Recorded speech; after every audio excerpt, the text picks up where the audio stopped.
Tonight is Yom HaShoah, a day marking the worst iteration of anti-Semitism and genocide in human history.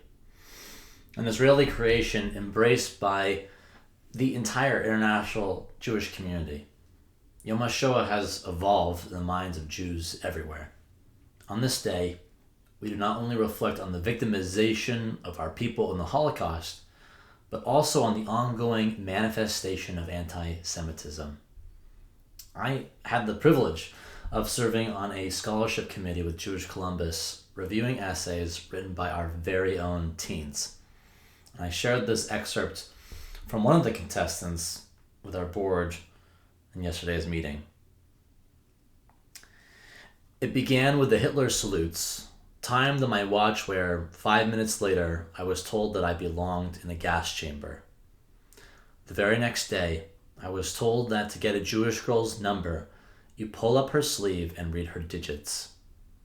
Shortly around the corner, the Tree of Life shooting took place, which sprouted a flood of anti-Semitic propaganda on Instagram. On top of all this, there was no acknowledgement from my teachers and peers of the rising hate. I was alone in the place I was supposed to call home.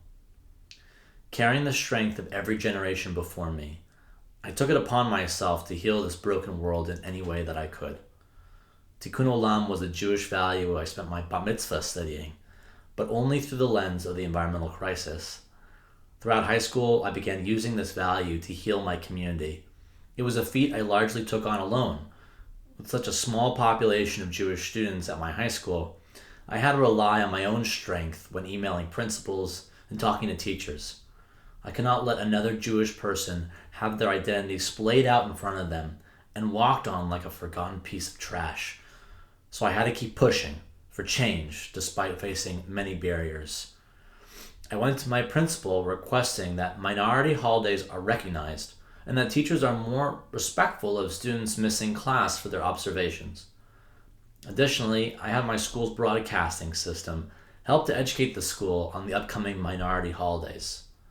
My voice was acknowledged and change was made with my persistent pushing.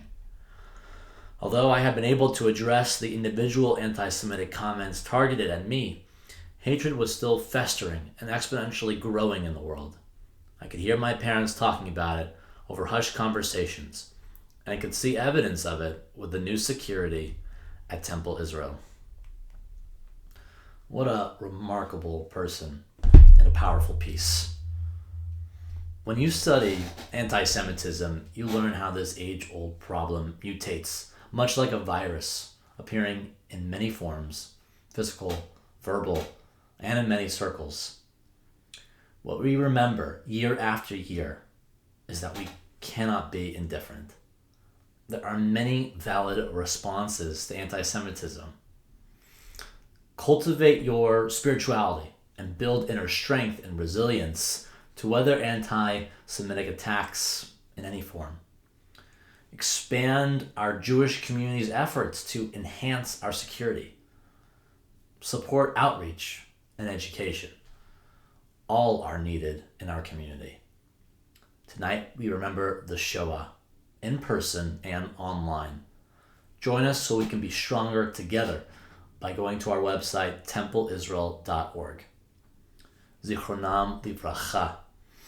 May the memory of those whose lives were taken from them in the Shoah be for a blessing.